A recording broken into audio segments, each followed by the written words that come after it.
We took the teenagers from Good Shepherd to Hershey Park last Monday.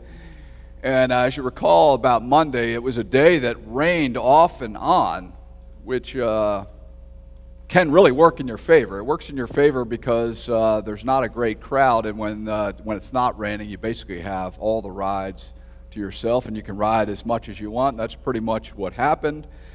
Perhaps it's a sign of my age, or simply a sign of my personality, but it's very easy for me to go to a park like that and just walk around and people watch, never get on a ride, and just observe, and I can have fun.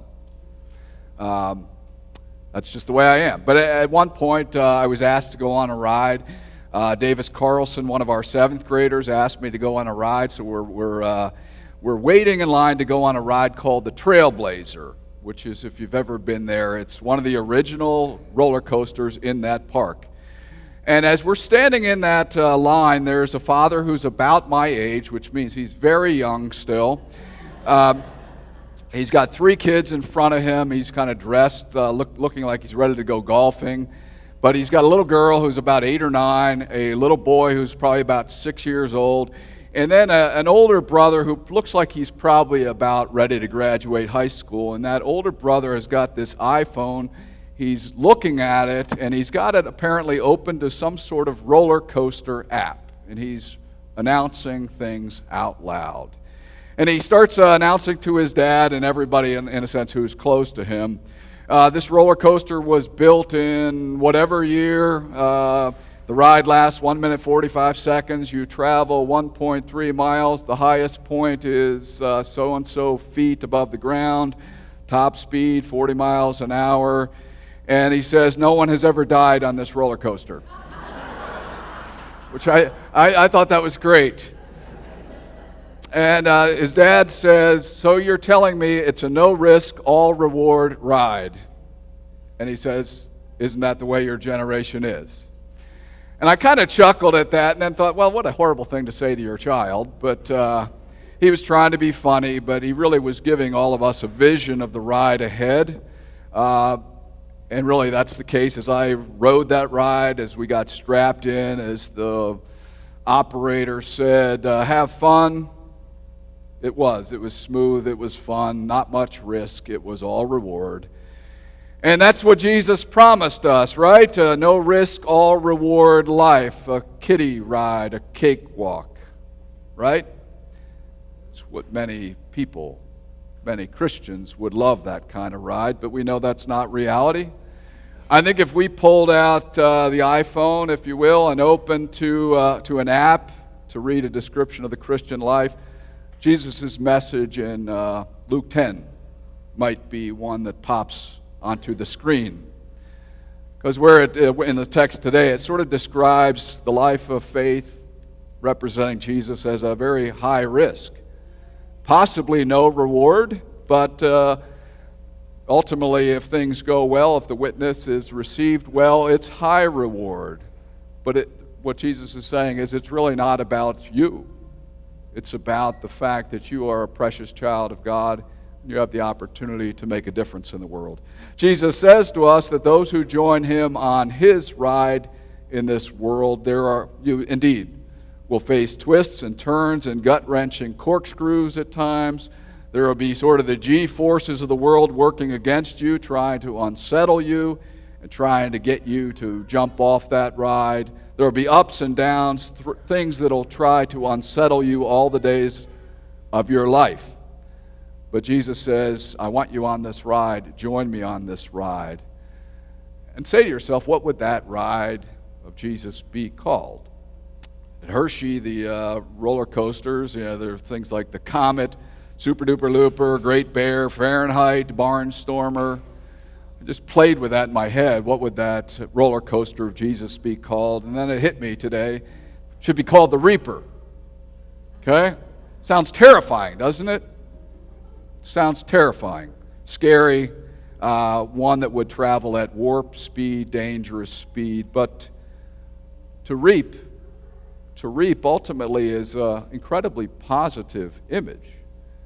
To reap means you're sent into the harvest. To reap involves sweat equity, effort, hard work, what is ultimately reaped is enjoyed, it's celebrated. What is reaped is received with gratitude and joy and celebration. The harvest is an incredibly important image in the Bible. In the agricultural world that they lived in, an abundant crop was what you prayed for fervently all the time. It was what you hoped for. It was what you worked for every single day except for the Sabbath. The food was, in a sense, your income. It was your livelihood. It was a sign of blessing. It was really at the heart of your life. The good harvest meant that many variables, though, came into play in a positive way. It meant that faithful plowing had occurred. It meant that good seed had been scattered. It meant that dirt had gone over the seeds. It meant there had been adequate rainfall to nourish the land. It meant that cultivating had occurred. The farmers had done whatever they could to remove the obstacles that prevented growth. And the ongoing effect is you are always praying for a banner crop, that God would bless you with abundance. And what Jesus says is the harvest is plentiful, but he says the laborers are few. If we think about it, crops don't pick themselves up. Crops don't march to a central location. We know that. We know that crops sit where they are until someone comes along collecting it, touching it, reaching out to it in an intentional way. And what happens if no one comes to collect a crop? We know that it rots, it withers, or perhaps the better way of saying it is the crop can't be enjoyed, can't become part of a community celebration. It can't be, you just can't experience it in the flesh.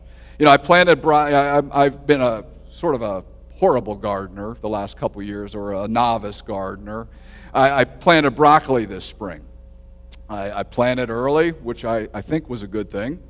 I was real good at watering for quite some time. The plants were growing. They were doing well. I saw the broccoli coming in.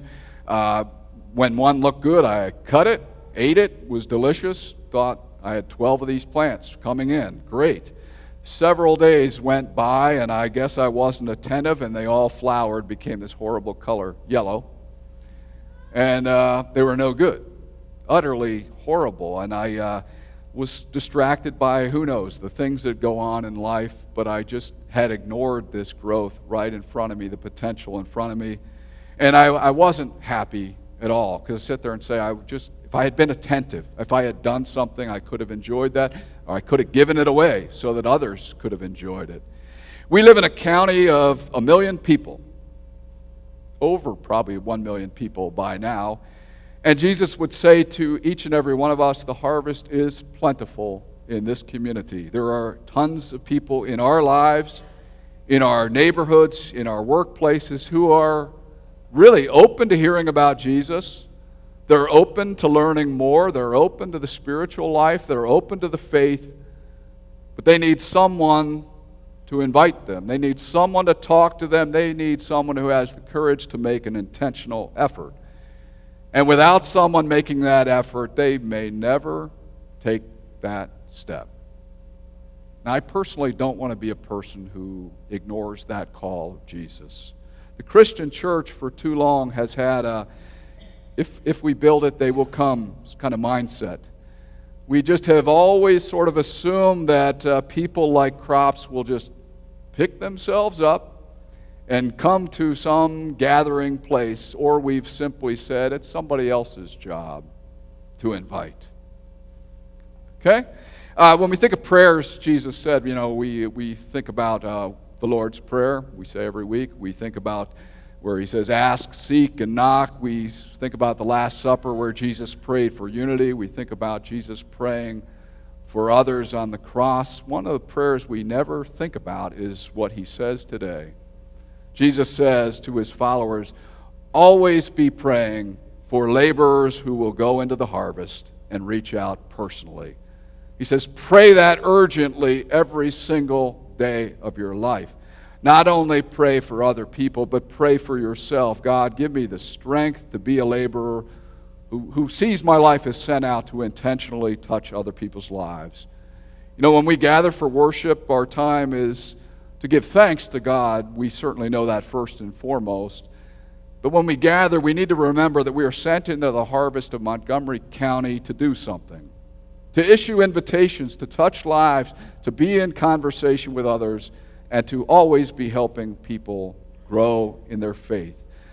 I hope that you will pray that you and I will have the courage to do that in a more intentional way in the days to come. We know there are risks involved. We know it is a step of faith to talk to someone or invite someone.